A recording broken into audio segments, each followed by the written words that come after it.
Halo teman-teman semuanya, selamat datang kembali ke alur cerita novel Against the Sky Supreme.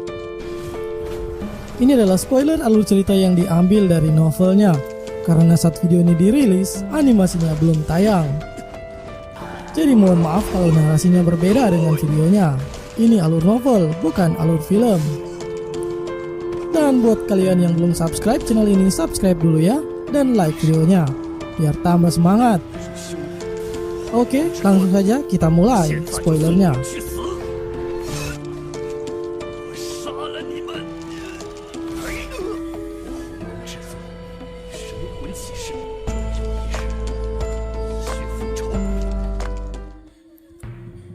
Di part sebelumnya, babak penyisihan terus berlangsung dan Mengyi serta Xian berhasil maju ke babak selanjutnya.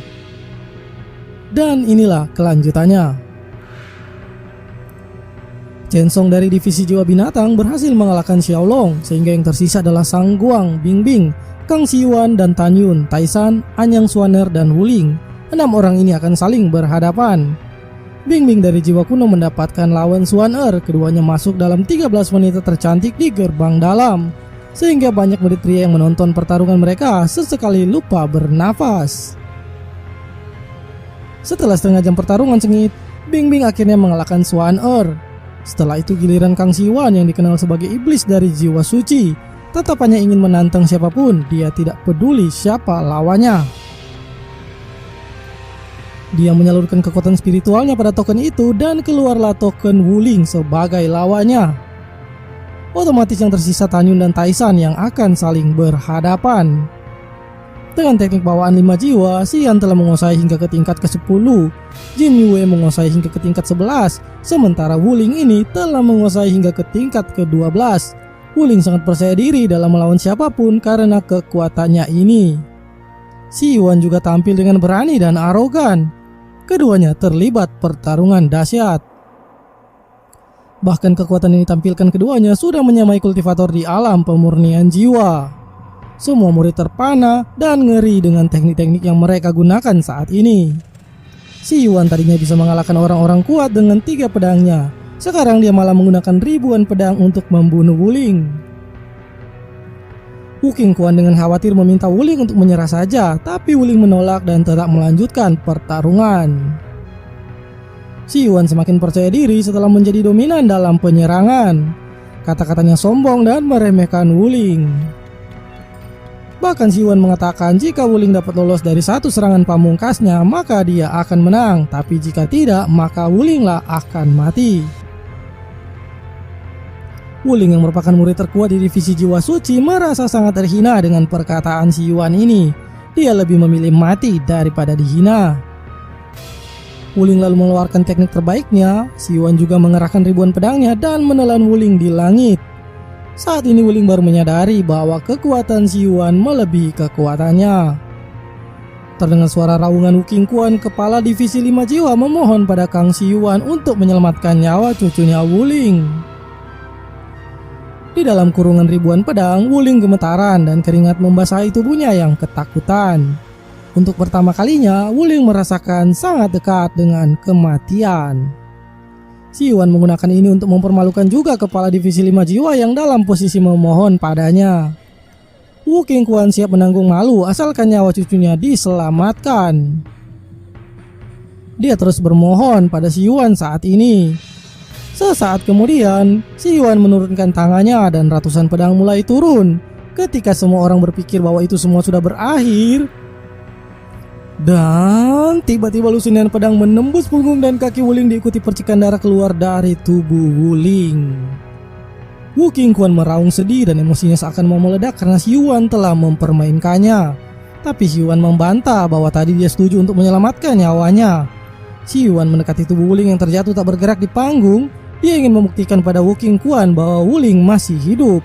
Jadi dia menginjak tangan Wuling hingga patah dan di saat yang sama Wuling juga berteriak. Sesuai dengan namanya, Xiyuan ini memang iblis yang kejam. Xiyuan kembali bertanya apakah Wu Qingquan telah memfitnahnya. Saat ini dia bergerak di atas kepala Wuling. Wu Qingquan yang melihat itu langsung menyadari bahwa Xiyuan akan segera mengakhiri Wuling, sehingga dia langsung kembali mengemis pada Xiyuan dengan menangis. agar tidak membunuh Wuling. Air matanya menetes demi memohon nyawa cucunya ini. Dengan wajah puas, Yuan kembali ke tempatnya.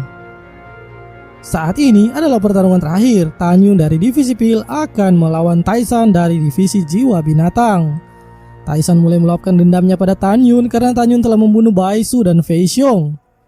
Tan Yun lalu bergerak memasuki panggung dan dengan cepat menggunakan langkah Dewa Hongmeng dan menendang wajah Taisan hingga tubuhnya terbang dan terdengar suara tulang patah serta darah keluar dari hidungnya alias mimisan. Taisan meraung karena pertarungan belum dimulai, tapi Tan Yun sudah memulai serangannya. Taisan mengamuk dan melakukan serangan balik. Giliran Tan Yun yang berdarah saat ini. Terbukti kekuatan fisik keduanya sangat kuat. Adu pukulan silih berganti. Suara tumbukan dan retakan tulang terdengar dari keduanya. Tinju keduanya saling beradu. Lalu Taisan mengeluarkan palu raksasa dan menghantam Tan Yun. Saat ini Tan Yun memang sedang berpura-pura lemah agar Taisan menjadi kurang waspada. Taisan mengejek Tan Yun yang takut menghadapi palunya. Detik berikutnya telapak tangan Tan Yun memblokir palu itu. Tapi api Dewa Hongmeng keluar membungkus palu itu. Dan palu itu berubah menjadi abu. Bukan hanya itu saja, bahkan tangan Taisan kehilangan kepalan tangannya. Wajahnya terbakar bersama sebagian tubuhnya. Itu karena Taisan masih sempat mengeluarkan kekuatan spiritualnya tadi saat terjadi benturan. Jika tidak, maka saat ini dia telah menjadi abu seutuhnya. Taisan meraung ganas dan mengeluarkan pedangnya dan memotong ke arah Tan Yun. Tapi Tan Yun menghancurkan pedang itu dan dengan pedangnya dia malah memotong lengan kiri Taisan. Sambil mencibirnya, "Kenapa pedangku lebih kuat dari tubuh fisikmu?" ujar Tan Yun. Saat Taisan menjerit kesakitan, Tan Yun kembali menendang dadanya dengan keras. Rusuk Taisan patah dan darah menyembur dari mulutnya. Taisan terus melakukan perlawanan. Dia mengeluarkan segel bintang ciri khas Jiwa Binatang. Aura Taisan naik seperti kultivator alam pemurnian jiwa tingkat 2. Rambutnya menjadi panjang dan berubah warna menjadi merah. Dia seperti monster berambut merah. Dia berteriak marah pada Tan Yun. Saat ini semua murid Jiwa Binatang terpukau karena selama ribuan tahun tidak ada murid dari mereka yang bisa menguasai teknik rahasia Jiwa Binatang ke puncaknya seperti Taisan saat ini. Semua memujinya bahwa dengan kekuatannya saat ini dia pasti akan menjadi yang terkuat di daftar naga. Mereka memprediksi bahwa Tan Yun sebentar lagi akan mati. Hati mereka mulai gembira. Wajah Tan Yun menjadi serius walaupun dia tetap merasa bahwa Taisan tidaklah sekuat Nanggang Yukin. Semua orang terkejut dengan kekuatan tersembunyi Taisan ini. Tapi tidak dengan Meng Yi dan Xian yang sudah tahu bahwa Tan Yun juga sangatlah kuat. Wu Hong juga bergetar gembira karena dia juga tidak diberitahu Taisan dengan kemajuannya ini. Tan Yun lalu mengaktifkan formasi Dewa Hongmeng. 11 pedang dengan atribut berbeda dikeluarkan dan formasi itu segera menutupi panggung naga. Dan seperti biasa, tidak ada satupun yang bisa melihat ke dalam formasi. Semua pihak menjadi cemas dan khawatir. Monster Taisan bergerak seperti binatang buas dan berusaha menggapai Tan Yun. Tan Yun juga berkekuatan seperti kultivator di alam pemurnian jiwa tingkat 3. Oleh karenanya, kecepatan Tan Yun sedikit lebih cepat dibanding Taisan. Saling serang terus berlangsung. Tapi lebih banyak terdengar teriakan Taisan yang menjerit kesakitan. Taisan terus dipaksa ke titik batasnya. Dia mengamuk lagi dan meningkatkan kecepatannya hingga dia berhasil memblokir tinju Tan Yun dengan tinjunya. Terlihat Taisan dengan susah payah berusaha menyamai kekuatan Tan Yun, tapi Tan Yun hanya dengan santai melayaninya. Itu karena Tan Yun tidak ingin dengan cepat membunuh Taisan, agar murid-murid lain tidak ketakutan dengan Tan Yun di babak selanjutnya. Jadi dia mengulur waktu dan bermain-main dengan Taisan.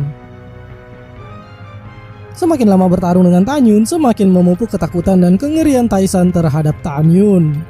Bahkan dia tidak bisa menghindari serangan Tan Yun, jadi dia hanya bisa menerima semuanya itu. Dia seperti samsak yang menunggu untuk dipukuli. Menghadapi tekanan ini, manusia berhati iblis dengan perawakan monster mulai melembut, dan lalu kemudian dia mengemis pada Tan Yun agar jangan membunuhnya. Taisan bahkan berjanji akan memberikan semua harta karun miliknya saat dia kembali ke gua tempat tinggalnya, asalkan Tan Yun tidak membunuhnya. Tapi Tan Yun juga terus menyerangnya saat ini. Taisan juga tidak menyerah untuk terus mengemis belas kasih Tan Yun. Dia berkata bahwa dia memiliki sepupu untuk diberikan pada Tan Yun asalkan Tan Yun mengampuninya. Dia sangat yakin Tan Yun pasti akan terpesona dengan kecantikan sepupunya ini, karena dia adalah salah satu dari 6 kecantikan di Istana Abadi. Tapi Tanyun tetap tidak ada niat mengampuninya. Seketika cahaya merah keluar dari dahi Tanyun dan berubah menjadi pedang merah yang memotong tangan Taisan. Itu adalah Huowu, roh pedang Hongmeng atribut api. Setelah itu Tanyun melakukan apa yang diniatkan Taisan tadi kepadanya, yaitu mematahkan leher Tanyun. Saat ini justru Tanyunlah yang mematahkan lehernya hingga dia mati. Setelah itu Tanyun membuka formasi pedang Dewa Hongmeng. Dan orang-orang luar bisa melihat situasinya saat ini. Terlihat Tanyun berdiri di depan mayat Taisan yang telah kehilangan tangan dan kepalanya terpelintir. Keterkejutan di mata semua orang karena mereka tidak percaya Tanyun bisa mengalahkan Taisan pada kekuatan puncaknya. Wu Hong menjerit, begitu juga dengan para murid divisi jiwa binatang. Dia meneteskan air mata karena 3 muridnya meninggal dan 1 putranya juga telah pergi untuk selamanya. Dia menyimpan dendam pada Tanyun dan Meng Yi dan berniat untuk diam-diam membunuh keduanya dengan tangannya sendiri. Di sisi lain, divisi Pil semuanya bergembira atas kemenangan Tanyun. Diam-diam, Swansong juga senang dengan kemenangan calon menantunya ini. Walaupun begitu, Swansong tetap merasa kehilangan bakat jenius di gerbang dalam. Oleh karenanya, dia akan mengikuti saran Tanyun untuk menggabungkan semua divisi agar tidak terjadi sistem kanibalisme seperti ini setiap kali kompetisi antar divisi diadakan. Maka akan terbuang bakat-bakat jenius dalam pertarungan hidup mati. Setelah itu Swansong lalu mengumumkan bahwa 13 murid yang lolos untuk memperebutkan 8 besar peringkat di daftar naga. Divisi jiwa suci dengan Xiang Shengtian, Kesini, Kang Siyuan. Divisi jiwa kuno dengan Junping, King Xuan Bingbing. Divisi anginan guntur dengan Jun Luren, Gu Yisan. Divisi 5 jiwa dengan Ziyan. Divisi jiwa binatang dengan Chen Song. Divisi jimat dengan Huang Fu Tingfeng, divisi Pil dengan Tanyun dan Meng Yi. Semua murid yang lolos ini segera dibriefing oleh para ketua divisi masing-masing dengan mengaktifkan formasi penghalang suara. Mereka saat ini meramu strategi kemenangan. Dan karena sudah larut malam, maka pertarungan akan dilanjutkan kembali besok hari. Ya, besok hari. Oke guys, segitu dulu ceritanya hari ini. Keseruan apa yang akan terjadi dalam babak perempat final? Kita lanjutkan di part selanjutnya ya. Terima kasih sudah meluangkan waktu untuk terus mengikuti channel ini. Jangan lupa subscribe dan like videonya. Bye.